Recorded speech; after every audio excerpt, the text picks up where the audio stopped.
You're going to do Got the busy doing something else. Oh, you're good. All right, last month I gave the demo on how to do wooden tenons, Morris tapers, excuse me, and I have handouts that I made up that if you want, here they are. I'll pass them around. And one of the things I showed was that you take your Morris taper and it's for doing individual jigs, you're doing a little Morris taper. If you make a story stick like this, and I've made this from the difference in width from here to there is 3/1000th of an inch. And I worked on that to get it as accurate as possible.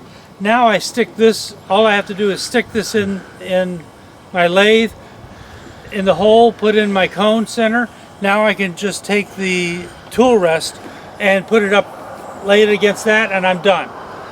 Unlike this, which tells you how to use a metal Morris taper to set everything up. I did that first to make this. Now this is my go-to. So. And his video's on our YouTube channel if anyone hasn't seen it yet. Sure. Thank you. Okay, so it's the time of year when we begin to think about cutting wood again. I think you've actually seen the first email from Mark McNamara, our wood czar, about wood cutting parties. And so through the wet season, we'll be cutting and harvesting trees. It's cooler, the wood doesn't dry and crack so fast. It's the time of year to do that. And then for storage as well, the wetter the better. So today we're going to talk a little bit about the basics of saws. I want to cover, what size saw you need, or what's ideal for the kind of things we like to do. And then Mike will finish up with sharpening, other maintenance items on these saws. So I like, and I've had all different kinds, I like a 24-inch bar. If you're cutting a 20-inch log, which is pretty normal for what we do, and up to, you can do a 24. You can do bigger if you cut around and go to the other side. But ideally, the 24-inch bar to me seems the best overall fit, where you don't have to worry about the size of the log, whether it's too big or too small. The other thing is, when you get to it, when you buy a saw where the motor is sized to a 24-inch bar, you have enough power to cut the wood. So often, even if it's a gas saw, if it's a 20-inch bar that it's really designed for, the motor is just really not strong enough to do the bigger stuff. And then when you get down into the 16, 18-inch, those are trimming saws. They're the kind of saw that a tree climber will strap to his belt and climb up there just to cut limbs off. They don't have very much power, and they're really not suitable for what we like to do here. So for my money, 24 is better. I've had 20s and I've had much bigger ones when I had my sawmill. And those saws get heavier with each year you age, to the point where you can't use them anymore. So this one is 460 cc's, which is a good fit. It's called the Farm, or the Rancher, 460 Rancher. So it's a good all-purpose size. It's built for and comes with 24-inch bar. Doesn't use anything special for chain. So it's a good all-around. I like Huskies. I've had Steels. Mike likes Steel. A lot of people do. These are the two brands to pick from if you're buying a gas saw. I wouldn't personally vary from these two brands. You'll see that my bar is upside down. That's because every now and then you flip the bar over, because the chain is driving through that groove, pulling harder on the bottom than it is on the top. So the groove wears faster on the bottom. So flip the bar over every now and then, and even that wear out. So you make the life of the bar much longer that way. Yeah, yeah. The groove on the bottom will get loose, and then when the chain starts to roll in there, then your cuts get a little bit less controlled. So it's a good thing to do. The last saw I had, this one's about 2 or 3 years old. The last one was quite a bit older, and it was a work saw, workhorse saw, much like this one. But I didn't know that when you run on an older saw on the new gas with corn juice in it, one of the dumbest ideas we ever had, it's got less, the oil has less lubricity, and therefore, or the gasoline does, because of that oil or that corn juice.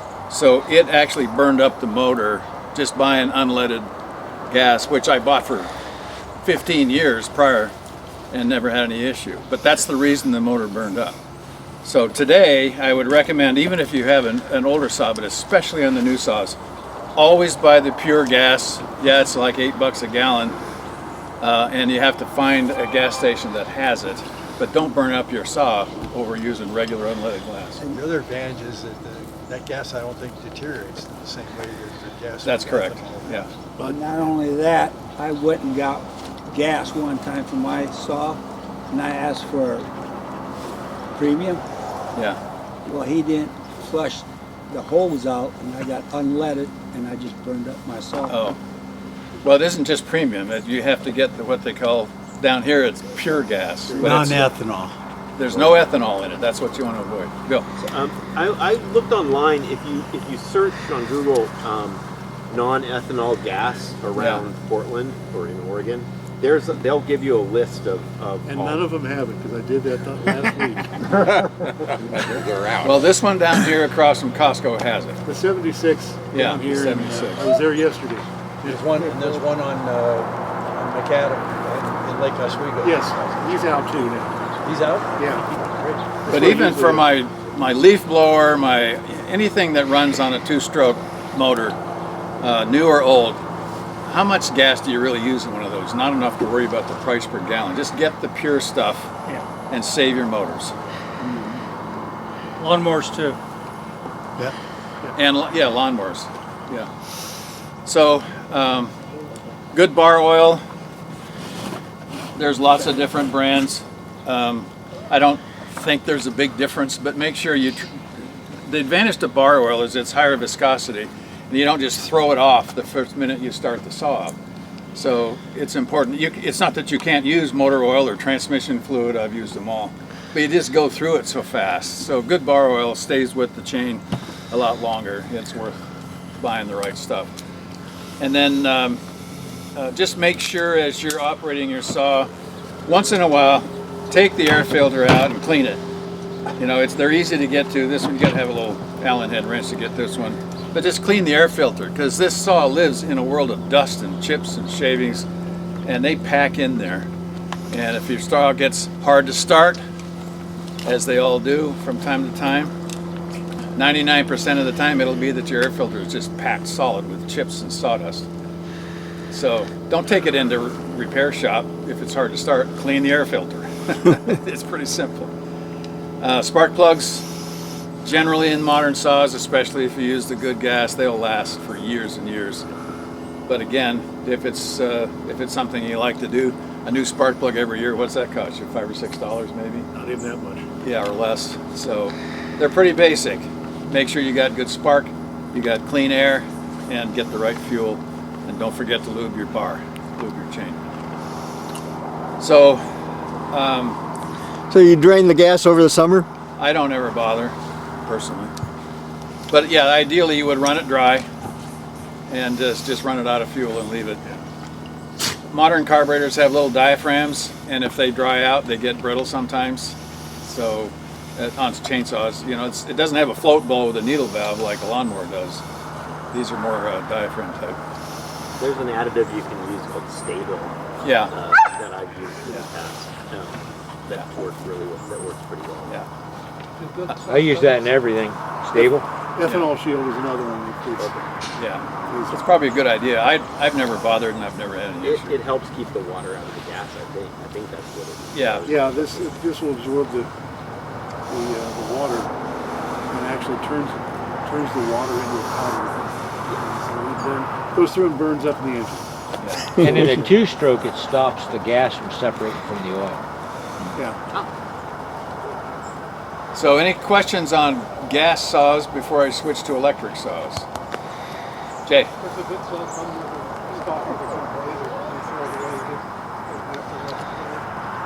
No, they'll come with a good, you mean a chain? Yeah, they'll come with a good chain. They emailed out Bill, our supermarket, told him about sawing up legs, and he said that he uses a ripple chain. Well, yeah, the whole topic of chains, there's a standard chain like both of these saws have. Then there's a skip, what they call a skip tooth or skip chain, which is every other tooth. And then there's rip chains. They all serve a purpose, but none of us in the course of doing what we do as wood turners need to worry about any of that, in my opinion. I've had them all, I've tried them all. Even for ripping, even because I have a little mini mill that I made to run with this saw, I just leave the standard chain on there, it does just fine. So for all of the purposes, whether you're cutting the long grain like we'll show here after for those that want to stick around, or cross grain, this standard chain does just fine. I sharpen mine to 25 degrees, the teeth, and the biggest difference between a rip chain and a standard chain is the rip chain you go somewhere between 0 degrees and 10 degrees. And certainly for if you're going to run a chainsaw mill all day long, day after day, yeah, you want that 10-degree angle on the teeth. But to just cut a piece now and then, or cut, you know, the lengthwise for the bull blanks that we make, standard chain works just fine. That's a good question. I buy Husky chain just because it's easily available, and but I've also gone to Ace Hardware and bought Steel brand chain. They're pretty much the same. Or Oregon chain, who probably makes most of it, whatever the brand is. They're all good. I don't buy, you know, stuff on Amazon much unless it's a branded product that I know, because then I can get it next day or same day. As far as buying chains goes, if you go up to Rob Roy on Hall, Yeah. they have a box, and they take a chain in, or take a saw in, they pull that chain off, sharpen it, and put it in the box. So you can find a used chain that's been sharpened professionally for $5. And if you're going to buy, if they got 3 of them, buy 3 of them. That saves you sharpening 2 chains. And make sure you get the right length and the Yeah. right number of teeth also. Okay, no more questions on gas saws? Right length would just be basically the bar that your chainsaw. Yeah. Yeah, your bar will tell you how many links you need. Like this is an 81 link. And that one's, This one's 72. his links are bigger. Well, you're on chains. How about how tight you have them? Ah, okay. This one's too loose, and I left it that way on purpose. You do This not want it to be this loose. This one should be about right. If you can pull it up easily and show three of the tendons below, that's just about right. Now remember, your chain is going to stretch as soon as you start it up, because the friction will heat it. Yeah. It will stretch a little longer. So, you know, run your saw for a while and be prepared then to tighten it up a little bit. Which gets us to the toolkit, and we'll talk about that later. Yeah. Tool junkies. That's where all. It's not that this won't cut, but the chances of it coming off or ruining your bar are greater. So the chances of catching a little twig underneath that. And Yeah. none of us move fast enough to stop that from getting to the head. yeah. All right, let's talk briefly about electric saws. In the new world of everything should be electric, this one is a good brand. I think it's 16 or might be 14, I don't know. This is a limb trimmer saw. That's all it's good for. But it's corded, so the battery never runs out. I bought a bunch of battery powered tools, or they got bought for me. I'm moving away from that now because the batteries a new battery costs more than the whole tool to start out with. So I'm not going to use battery powered chainsaws or blowers or anything like that anymore. I'm going back to gas. If you're going to buy an electric trim saw, these are great for inside the shop. If I get something on the lathe that's big and I just miss that one little piece and it won't spin, I reach for this thing. You can trim it right on the lathe and take care of that. I have an extension cord right at the back door too if I want to use this just for knocking the corners off of a bigger piece so I don't have to lug it in there. then I'll use this one instead of firing up that one. These are, or this one is 15 amp, 14.5 amps. I can't imagine a motor any smaller being able to cut anything. So don't be tempted by a cheap electric saw, corded or otherwise, if it isn't in the neighborhood of 15 amps capacity, capability. It won't cut anything. And make sure you have a line that'll carry 15 amps. And yeah, if you're going to get very far away from a plug, you want to, for sure, you want a number 12 wire extension cord. And most cords are 14 or even 16. And a saw, if you use this a lot, pulling that kind of amperage, the wire will melt and it'll blow a breaker. So there's a place for these. In my world, it's only for doing trimming work. And I had a lady come out, one of Judy's friends, and she'd gotten an electric, a big, like an $800 chainsaw, battery powered, and she tried to cut one of these logs here, and it wouldn't barely do it. So they just don't have the power. I'm sure there are some that do, but they aren't going to last long. You need to carry a bunch of batteries with you. Now, there's another variety of electric chainsaw, and that's the little 6-inch variety, 6 to 8 inch, which are surprisingly powerful, as I learned, to my regret. They will cut through reasonably, a branch that size, it will go through pretty quickly, because the physics of the cut is different. You've got more pressure on the teeth, and the torque of the motor is higher. So, different tools for different jobs. Yeah, exactly. Could I speak for the electric? Yes. Okay. I have a Milwaukee 18. They don't make bigger yet because it takes a lot of power to pull that thing around. Yeah. I would put it up against your still 18. It does anything. And you gotta have the big battery. You Electric. gotta have 12. So anyway, they are really good. I have to have it because I have a pacemaker. You cannot use these things if you have an electronic device. These put out electronic pulses that interfere with any kind of Oh, the ignition on the gas saw, you mean? Absolutely. Oh, I see. You cannot use those that close. Gotcha. You can use a lawnmower, tiller, or whatever, but you can't put up a chainsaw.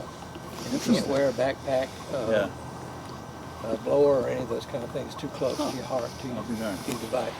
So anyway, I would say it's a damn fine saw, and other brands I think are coming close to the Milwaukee saw. But the reason they're not bigger than 18 is just that the power load is incredible that they use.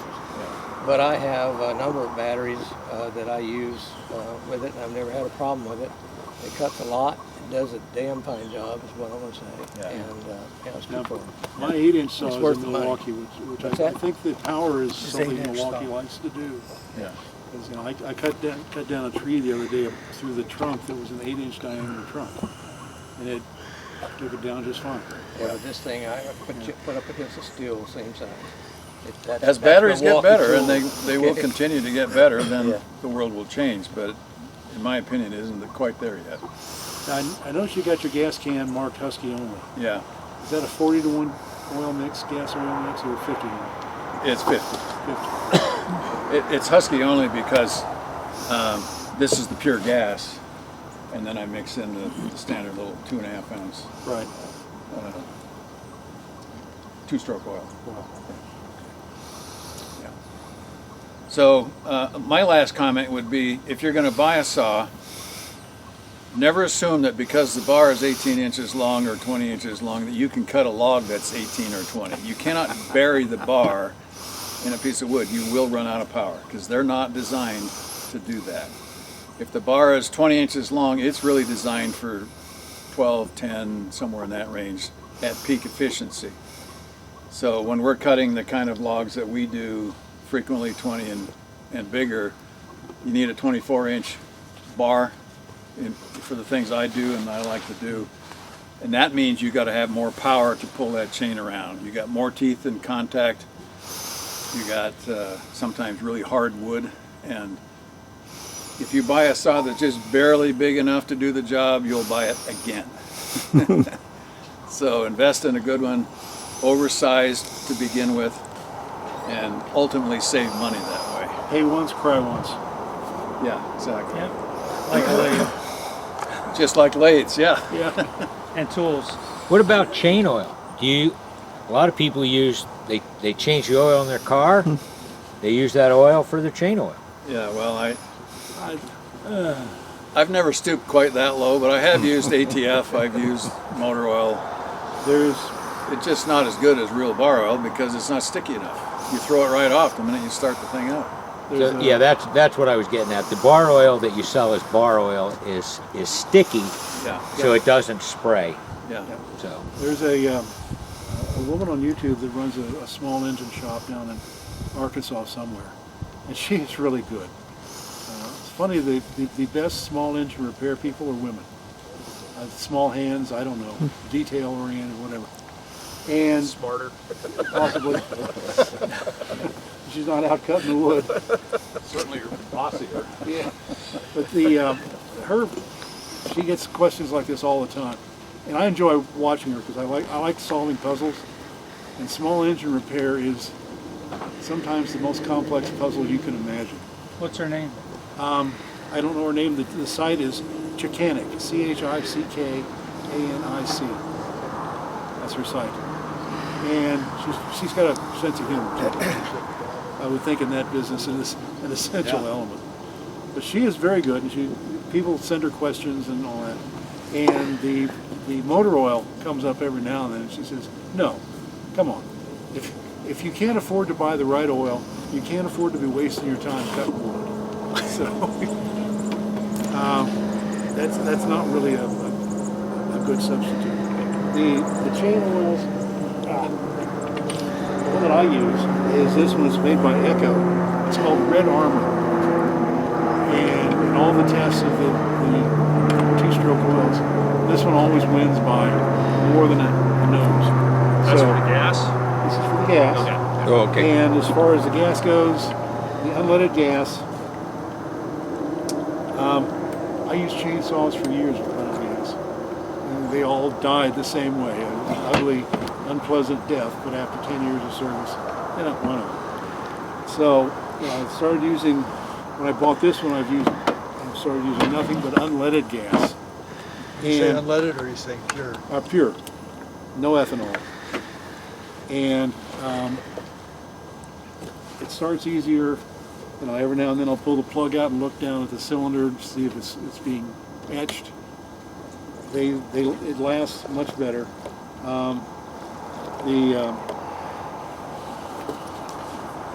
The Red Armor oil just does a phenomenal job. You pour that out if you get some on your fingers, it's going to take ethanol to get that off of your fingers. That's how sticky the oil becomes. And then I also use the ethanol shield, which means that I could leave the gas in the saw, which I'm not going to use it for 30 days, but I don't. So, prepared for one thing or another. Now, there is another source of fuel. That's can gas. True Fuel, there's a couple of other blends. This is ethanol free it's already got the oil mixed in it.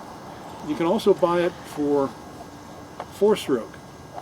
And I was looking at the cans, and they don't tell you what's not in it. What's the difference between 4-stroke and 2-stroke? It would only be the oil. So I could get, if I couldn't find a gas station with the pure blend, I could buy that and put my Red Armor in that oil and be done with it. But anyway, if you can't find ethanol-free fuel, both Home Depot and Lowe's, Ace Hardware has it this too. and all sorts of, you can get it up to 5-gallon cans.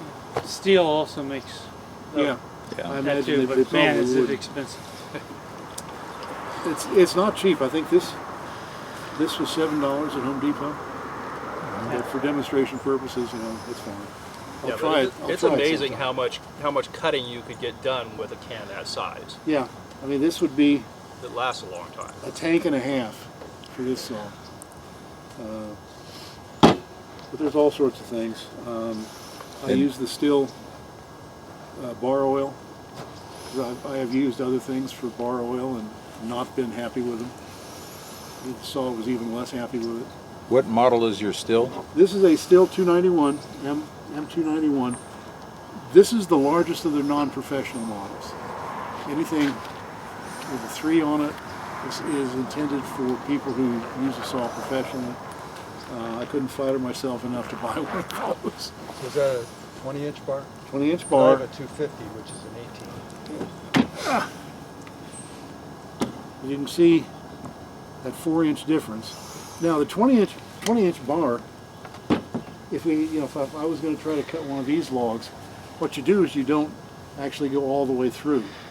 You cut half a length so that you've got at least, say, 4 inches of your bar exposed, and that gives you enough room to pull through, and then you go to the other side, and then you can work through the bar. In our cutting parties, there's usually someone who's got a 24 or larger, so I will cut the small things and let them do the bigger ones. Tom Willing, his son is an arborist, I think. He's got a 32, 36 inch. It's gigantic, you know. We've got a walnut tree out in Hillsborough, somewhere. And this whole valley used to be covered with walnut orchards. That's why we have so many walnut trees, feral walnut trees. And this guy cut one down in his backyard. It was this thick. It was laying on the ground, and it was a 4-foot diameter. You remember that? We were thinking, how the hell are we going to get through that? Tom goes to his trailer, hauls out the buzzsaw, and we had no trouble whatsoever with that. I think Dale has a 30-inch, and Yeah. it's amazing. Tom's was 30 or 36. It was the biggest one I had ever seen. I had a 42-inch bar on my sawmill saw, Yeah. but the saw itself was 25 pounds, and it took 2 people to run the thing because it was so heavy. And after about an hour, you can't lift it anymore. I couldn't. Enough is enough. So that was too big, but that was a monster saw. It was almost 25 horsepower, which is... One of the good things about having a chainsaw is that you get to build another toolbox. And it is absolutely a good idea to have a dedicated toolbox for your chainsaw, because you're going to buy tools for your chainsaw. You know that. And this is mine. And you'll notice what I have mostly in the tool chains. Because the first thing I learned is that it's a lot easier to put on a new chain than try to sharpen a chain out in the woods. So I carry, let's see, 2, 4, 6, 7 sharpened chain, 7 chains sharpened, ready to go onto the saw, which tells you I haven't been out cutting wood since my last knee surgery. I sharpen all the rest, and what I do is I'll collect 4 at a time and then sharpen them all at once. And if anyone's interested, I brought my sharpener, Chop saw? chop saw sharpener. And if you like doing these sort of things, and if you're going to wind up with the sharpest, wanting the sharpest saw you can have. They really work really well, but we're going to talk about some other ways to do it. And there's a good video that Mike and I did years ago on the That is a good YouTube video. I channel. watched it again last night. It's on the club website, and we talk about the anatomy of the chain and all that, which we're not going to have time for today. But that was good. I sort of wish we could just hook up a computer to the TV and show that today. The other things that you need to be carrying around are, first of all, tools. Things that you will need. Just sort of to show that I'm prepared for everything. This is what you hold your saw with in the woods if you're going to have to sharpen your chain. This just drives down the top of a log, you put the bar in there, and it holds it still so you can move the chain. I've never used it in the wild, but I've always had it, which is probably why I've never had to use it. You will need files, round files, and your chain will have a specific size, and a diameter of the cutting edge. Now this is a 26 RS. 2 tells you the pitch. The second number, the 6 tells you the gauge, which are parameters of the chain. 81 tells you the number of links. My saw is an 81 link chain.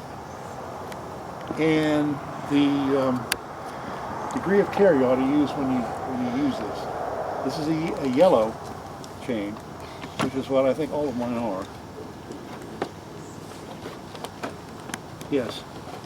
Chain Yellow 811 which refers means to a number care. of different products, including a type of roller chain and a motorcycle chain with specific technical parameters. Yellow is for an experienced chainsaw operator. You can get them green, which is Always AI in their pocket. Yeah. Who's listening in? whatever he wants to say. It's probably pretty good. Having a conversation. If that's a green box, that's for a beginning chainsaw user. That's a safety, a low kickback chain. My chains are not no kickback. So, as I say, The safer it is, the less effective it is. yeah. And as soon as you go from a green to a yellow chain, you will understand exactly what that means. But I've done this for a long time, and I've been very lucky. I think the chainsaw is the only tool in my garage that hasn't bit me. But just to show things that things do happen.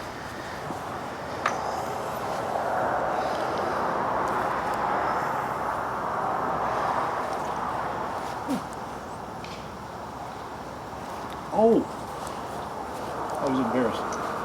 I'd never had cutting shafts before. These are because sometimes saws go where they're not supposed to go. And I bought a pair just like this, the steel orange. First thing I wore it, saw jumped, and it cut the pants right across there. I kept them as a warning for a number of years, but I think I bought another one because I was embarrassed to wear them anymore. And among the safety items, if you're going to, and this was cutting out in my front yard, so this is not out in the depths of the woods. The pants are a good idea. Gloves are a good idea just because handling the chain will knock holes in your fingers quick enough. And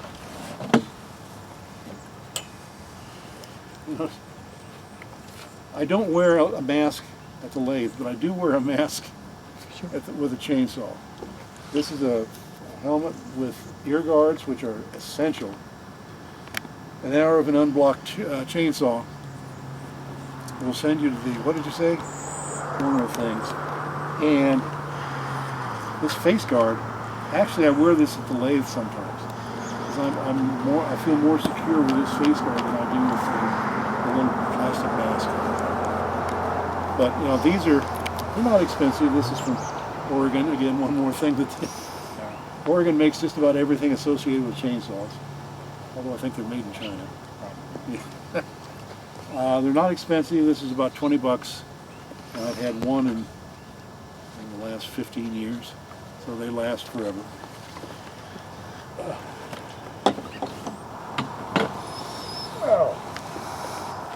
Now the other tools that you absolutely must have is the nut wrench to tighten or remove your chain, and the screwdriver that actually tightens it. Eventually you get tired of screwing around with that and you get a little ratchet wrench to take the nuts off. This interesting tool that you look at, and most people have, but don't know what it's for, is for sharpening the guidance on your chainsaw. Set that right on the top. This cutting edge fits right in behind there, and that puts the depth gauge right in front of you. And that one didn't mill down any, so it's already at the right height. What it does is measure it out somewhere around 0.03 inches. These, which you can't see, but These things actually set the depth that the cutting edge will go through. Okay? So this is the second part of sharpening your chain. They're also called rakers. Yeah. Those old depth guys. And a really, an old chainsaw will actually have a much bigger and actually sharpenable raker. It's not only sets the depth, but makes a mark in the wood that the leading edge can bite into. Okay. If you make the rakers too low, if you file more than a stroke or two, what that does is allow the next tooth to dig in deeper. Yeah. And it makes the chain way too aggressive. Yep. So, and on the other hand, if you don't file them at all, then your chain can be as sharp as a razor, it just won't cut it. Won't cut it in. So they're important. You got to keep them Yeah. just right. And that's what that little And it's gauge easy does. to do. Yeah, it's just And takes a few actually seconds. this will do it at the same time you sharpen your chain. This is a new toy. It's still brought out several years ago. They do understand their customers. They do understand that we will buy anything that is halfway useful. I'll save enough time with that to build furniture. And what this does is it actually sharpens. There we go. It actually sharpens the cutting edge, and it sharpens, it cuts down the rakers. As you see, it's got both a round file and a flat file. They're not expensive. Just change out the file When it gets dull, Yeah. or you move it around, or take that one and move it take over to the other years. side. Yeah, they're what, $30 for that? Maybe. Something No, like I But think they- they're around 50. Really? I think this one was about 25, so it's, you know. So what about setting the angle when you're using that? This one is made it's to all sharpen set. to 30 degrees, which is what I still saw. That's what So the we're angle. saying 30 degrees. Is it this way or is it this way? It's, okay, if we're Laterally. looking, now you see the cutting edge? On the raker? It's 30, it's Right 30 there. degrees looking down on the top. It's on the front of the raker? Right there. Okay, that's 30 degrees. So how does that set that? It comes tuned to it.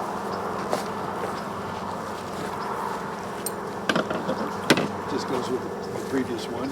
Yeah. Yeah, I need one of those And then- 25 years from now. So then you just go the same number Yep. of strokes for each Yep, one? for each one.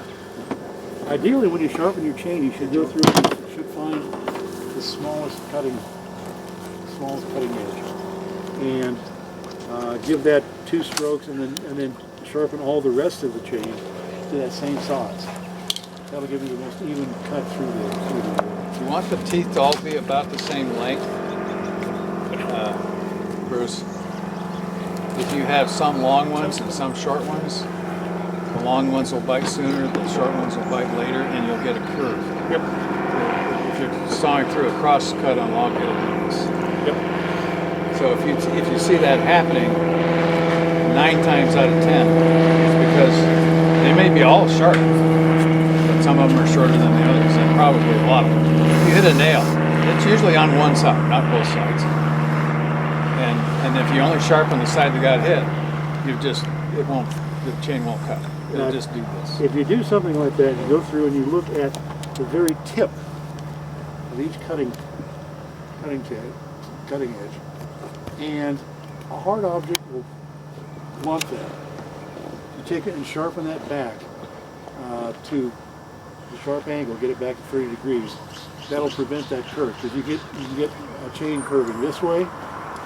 You can also get it curving this way or this way, depending on which side of the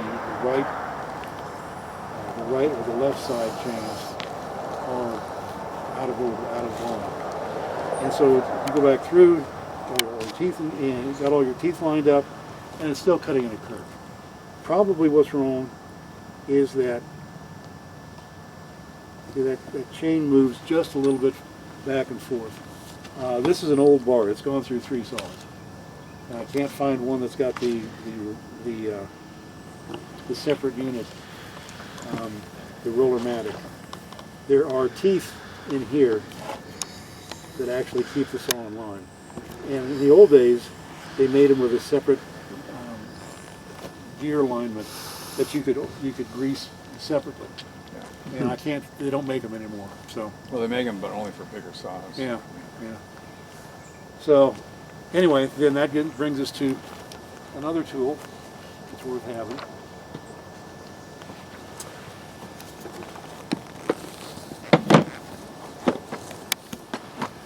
Now, if it's any comfort, my son is the same way, a tool junkie. So it's possibly genetic, I'm not entirely sure. One of these. This is a push greaser. It's like the little zert knob you've got for the tractor. But with this one you can just put it right there.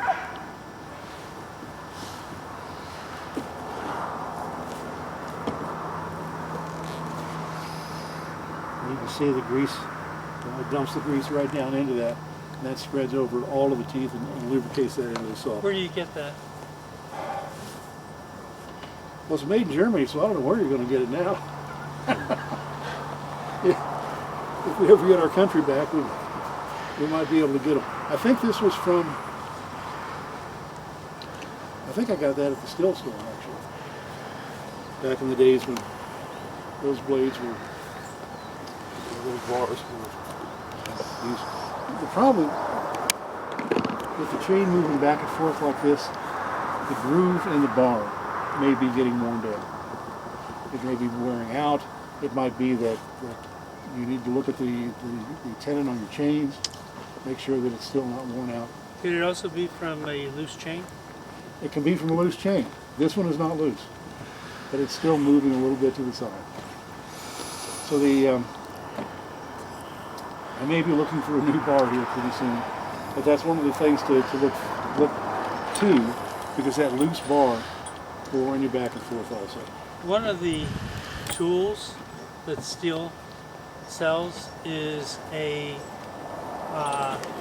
realignment for the groove that in the bar.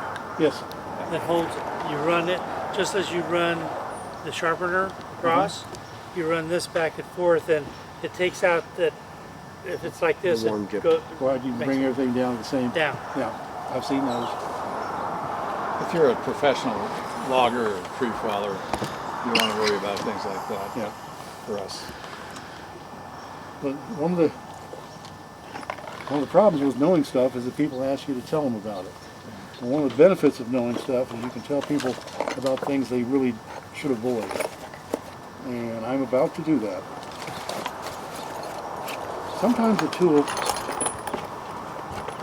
looks like it ought to just work like a chain. Now this is a sharpener. It's supposed to just sit on the chain, and he's pulled along, sharpen, pull along, sharpen. And I've not only seen, but I've bought at least 2 different varieties of this. Neither one of them work. So just get a couple extra files and get on with your day. I keep it as a warning to myself. They look nice. Oh, it looks great. You know? This is an alternative that I prefer. I do hand file, but this is specifically I got it with my sawmill because it was made by the same company. 12 volt, so you can use it on the battery in your car or your truck if you're out, and I frequently do.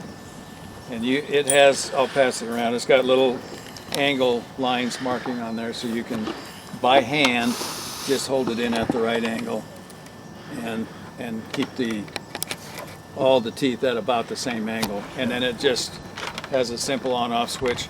You give each tooth 3 or 4 strokes. The grinding wheel is actually a ceramic of some kind that Dremel lasts forever. Yeah. And this is a real slick way. I actually use it even here in the shop because I can sharpen the entire chain in 2 or 3 minutes. How do you plug it in the shop with the alligator clips? Huh? Can you just put... I have a little transformer. 12 volt transformer. I have one that's very much like that. But this to me is it's not perfect. If you wanted to use the chop saw kind of thing. Like it'll be more accurate. But it's, Jesus, I don't know how many miles of wood I've cut sharpening with this, and it's just fine. And Dremel actually makes a chainsaw sharpening. Yeah, they have an attachment that works Dremel really does. well. Yeah, this morning I was sharpening mine. I used the carbide burr, which worked really good. Yeah. And everything was nice, but then all of a sudden I look at my hand, I got all these splinters in my hand, the metal splinters from the shavings. Oh man. Yeah. I still got. And you're going to have those for a while. Yeah. Because they don't rust out as quickly as... So just like in wood turning, there's lots of different ways to skin a cat here. Just try a few and find what works best for you. Some people swear by the hand files. That's fine. Some people swear at them, not me. It takes maybe, instead of 2 or 3 minutes, it maybe takes 10 minutes, but that's still not that long. So now the maintenance items that I want to make sure we covered. This is the air filter. Okay. And it's just a piece of cardboard on when you've done a couple of, sometimes you'll feel the saw just sort of choke down. Check your air filter. When you get one of these, don't blow the dust off this way. Put the tip inside and blow it out that way. Because if you blow it in, it'll stick. And if it sticks on the inside, it's eventually going to come off and go in with the air filter. So always blow it out. It's like the filter on your furnace. You don't blow it so that the dust can go to the combustion chamber. So the air filter is a piece of cake. Come on, get on there. There we go. Come on. And they come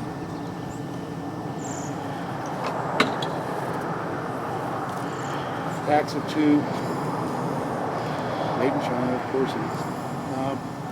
But the Chinese filters seem to work. And, they're not expensive. That's the thing about this.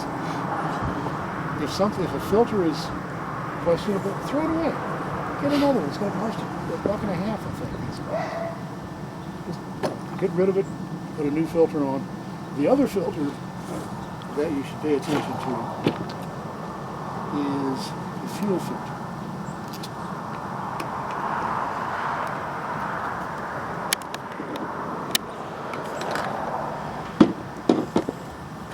Do I have?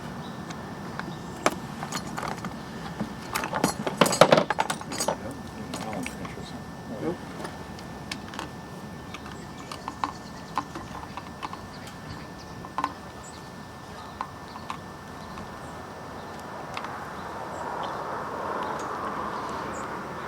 So inside the tank, the fuel filter is on the end of a little rubber hose. So when you tip your saw over sideways, it can flop always to the low point in your fuel tank, so you don't lose. I've replaced carburetors on this. There's nothing to it. It is not like a car. You just have to remember which side came out of which part of the carburetor, and take your time, and you can replace the carburetor. The adjustment of the carburetor is done through 2 screws on the side here. It's really pretty easy.